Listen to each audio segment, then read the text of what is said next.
Hey folks, it's Marvin Cash, the host of the Articulate Fly, and we're back with another East Tennessee fishing report with Ellis Ward. How you doing, Ellis? I'm doing well, Marv. How are you? As always, just trying to stay out of trouble, and you're playing guide hooky today. I am.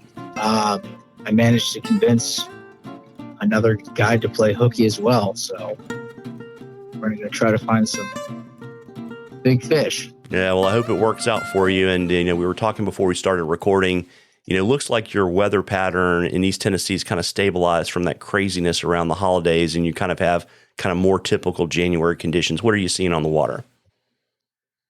Yeah. One thing I love seeing is a decent amount of water, both during the generations and in low water on the Watauga specifically. So we just, we're getting rained on right now, and we've had a good amount of precipitation, even some snow that has been melting, and it's during the blowouts. It's got the water make fishing tough, but those really aren't lasting long, and both of the rivers are just looking just a little colored up, which is about perfect. So we're seeing, on days like today, overcast, and it's going to be 50s. Fish are happily feeding on the surface, and we're also seeing I kind of teased this last time, but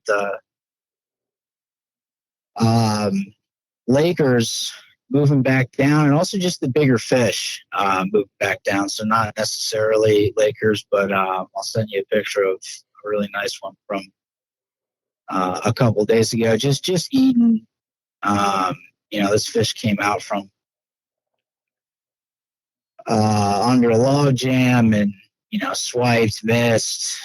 The streamer under the surface, and came out again, and angler just, she was really keeping it together. Came up again and missed it, and sort of popped out of the surface on that one. Then she kept it in the zone, gave it a 30, and she landed it. And that was that was a resident fish, but we're also seeing some of those Lakers. So things are kind of redistributing after the spawn, even though there's still some of that going on. Yeah. And is the white streamer still the ticket? That one was olive, which was, combined with your question about white streamers, those basically cover my go-tos. But I always like to, if someone's really into purple, I'm going to love purple. So I love white so much because you can see it well, and it does catch fish. But yeah, white and olive are kind of my go-tos. Yeah, you can definitely learn a lot about how to manipulate a streamer fish in a white one. That's for sure. You get immediate feedback, and when you're fishing some of the like jigs, strip flies, dungeons, peanuts, things of that nature, you get, I talk about giving it kills, all that, letting it get some jig action. You can really see that. And if you tie, it's, musky fishing and changers fishing for trout, throwing stuff in brighter colors is fun because you can really see your work at the vise in the water. Whereas with the olives, it can be a super fishy color, but you just get less of the direct, real-time feedback about what your fly is doing. Yeah, got it. And I've got a question for you from Logan, and he wanted to get your thoughts on when the striped bass are going to start moving into the lower sections of the river. Sure. I love where Logan's head is at, and that probably won't be until if it were mid-April, that would be early. It really depends on what happened. So the South Holston and the Watauga empty into Boone Lake, and when Boone heats up, a bunch of stuff happens down there, which we'll have to reserve a multi-hour podcast for that one.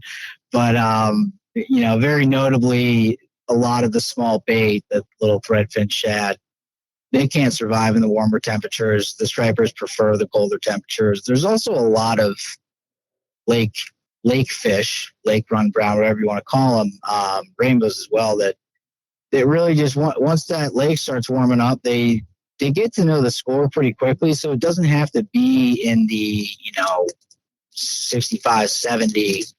It's when it starts heating up and going from the low to mid 40s and into the 50s, you start seeing movement. But it is weather dependent, and there's a little bit of dependency on flow. So kind of like, I think you and I talked about this a couple weeks ago with steelhead.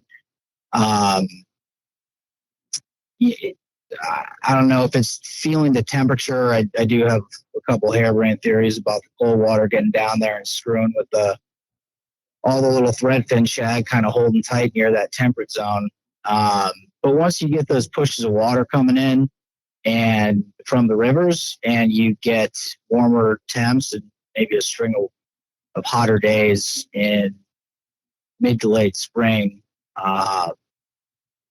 you can be down in the mouth of the river near where it's the transition zone to the lake, and you're watching bait balls get blown up, and you're seeing bait schooling up and on the surface, just all over the place. So it is that's why I said I like where it says that. It's a pretty exciting time of year, but that's, mid to late April would be early. And if it didn't happen until mid-May, that also wouldn't surprise me.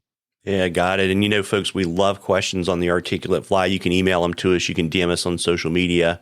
If we use your question, I will send you some articulate fly swag. And then at the end of the season, we've got a super cool drawing. You probably saw this. You've heard it if you listen. You saw it if you watched Ellis's Instagram post yesterday. It's 2 days of fishing with Ellis and a night at the Watauga River Lodge. So, folks, keep the questions coming, because if you don't play, you can't win. Right, Ellis? That's right. Yeah. And also just wanted to touch base with you because I've seen some stuff in your social media feed on the bucktail front. Anything you want to pass along to folks on the material side? Yeah. I've been slow to get batch 2 out. But I'll update that on Flyzotics, and then I'll kind of trickle that into my Ellis Ward Flies account. But probably it's less than 100 on this go, and I may be getting some more in, but sort of a limited run this year, unfortunately. But there are a number of really nice tails, and still sort of the same. A lot of naturals. Those seem to be, people to get good naturals. I think it's kind of tough. So a lot of naturals, just the white, and then other natural hues like the olives and golds and that stuff. Yeah, and so before I let you go and continue your quest for musky fever, you want to let folks know how they can reach out and catch up with you and fish with you? Yeah, my website is elliswardflies.com, and you can see it's mostly what I'm tying, and occasionally some I'm not sure off-color videos on Ellis Ward Flies, or at Ellis Ward Flies on Instagram. And then the easiest way just to get more information, if you're interested, call or text me at 513-543-0019. Well, there you go. Well, listen, folks, you owe it to yourself to get out there and catch a few. Tight lines, everybody. Tight lines, Ellis. I appreciate it, Marv.